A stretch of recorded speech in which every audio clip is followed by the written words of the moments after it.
তিন ব্যক্তিকে দেখে আল্লাহ তাআলা হাসেন, অর্থাৎ আল্লাহ তাআলা তাদেরকে দেখে হাসতে থাকেন।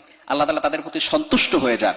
যদি আল্লাহ তাআলা কারো প্রতি এরকম সন্তুষ্ট হয়ে হাসেন, তাহলে ওই ব্যক্তির জন্য কিয়ামতের ময়দানে কোনো প্রশ্ন থাকবে না, বিনা হিসেবে উইল গো টু প্যারাডাইস, তারা জান্নাতে চলে যাবে।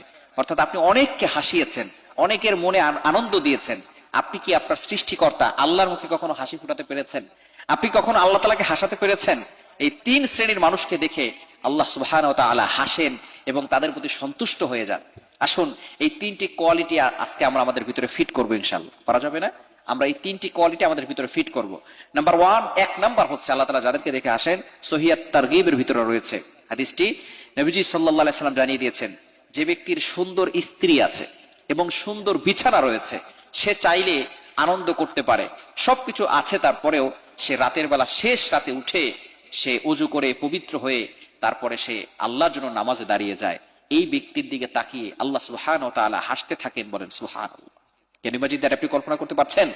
যদি কোনো ব্যক্তি সুন্দর বিছানা আছে, সুন্দর স্ত্রী আছে, সেটা রেখে তারপরে সে নামাজে দাঁড়িয়ে যায় তাহাজ্জুদের সময়, যখন সকল মানুষগুলো ঘুমিয়ে আছে, পাখিগুলো ঘুমিয়ে আছে, গাছপালা ঘুমিয়ে আছে, এমন সময় আল্লাহ পাক রব্বুল আলামিন যে বান্দা তাকে খুশি করার জন্য নামাজে দাঁড়িয়ে যায়, আল্লাহ পাক রব্বুল আলামিন ওই বান্দাকে দেখে ফেরেশতাদেরকে ডাক দিয়ে বলে, ও ফেরেশতারা দেখো, এই বান্দার সবকিছু থাকা সত্ত্বেও সে এখন সুখে, এখন সে শীতের সময় সুন্দরভাবে কম্বলটাকে গায়ে দিয়ে সে ঘুমাতে পারতো, স্ত্রীর সাথে আনন্দ উদযাপন করতে পারতো, কিন্তু সে না ঘুমিয়ে আমি আল্লাহকে ভালোবেসে দাঁড়িয়ে গেছে।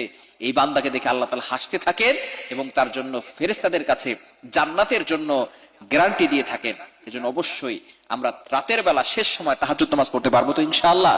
আল্লাহ তাআলা আমাদের সকলকে কবুল করেন। নাম্বার টু, দ্বিতীয় নাম্বার হচ্ছে যে ব্যক্তি আল্লাহর জন্য জিহাদে যায়, অর্থাৎ আল্লাহর রাস্তায় জিহাদ করে এবং হয়তো সে শহীদ হয় অথবা সে গাজী হয়ে ফিরে আসে, অর্থাৎ তার এই কাফেলা, যুদ্ধ কাফেলার যদি সব পরাজয় বরণ করে, তারপরও সে ব্যক্তি একাই আল্লাহর জন্য জিহাদ করে, আল্লাহর দ্বীনকে কায়েম করার জন্য, দ্বীন প্রতিষ্ঠা করার জন্য সে যদি সামনে অগ্রসর হয় এবং জীবনের কোনো পরোয়া না করে, সে হয়তো শহীদ হয়ে যায় অথবা শহীদ না হয়ে গাজী হয়ে ফিরে আসে, এই ব্যক্তির দিকে তাকিয়ে আল্লাহ তাআলা হাসি দেন এবং বলতে থাকে, বান্দা তার জীবনটাকে আমি আল্লাহর জন্য কোরবান করে দিয়েছে, তার সম্পদ, তার জীবন কোনো কিছুই পরোয়া করে না আমি আল্লাহর ভালোবাসার দিকে, সুতরাং আমি আল্লাহকে এতটা ভালোবাসে। এই বান্দার দিকে তাকিয়ে আল্লাহ তাআলা হাসতে থাকেন এবং তার জন্য জান্নাতের গ্যারান্টি দিয়ে থাকেন।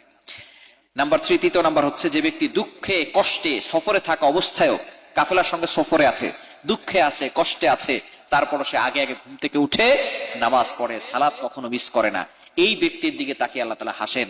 এই তিন শ্রেণীর মানুষকে দেখে আল্লাহ তাআলা হাসতে থাকেন। আর যাদের দেখে আল্লাহ তাআলা হাসবেন, in the day of judgement, কিয়ামতের ময়দানে আল্লাহ তাআলা তাদের জন্য জান্নাতের ব্যবস্থা করে দিবেন। এজন্য আসুন আমরা এই তিনটি কোয়ালিটি নিজেদের ভিতরে ফিট করি। আল্লাহ তাআলা আমাদের সকলকে আমাদের এই তিন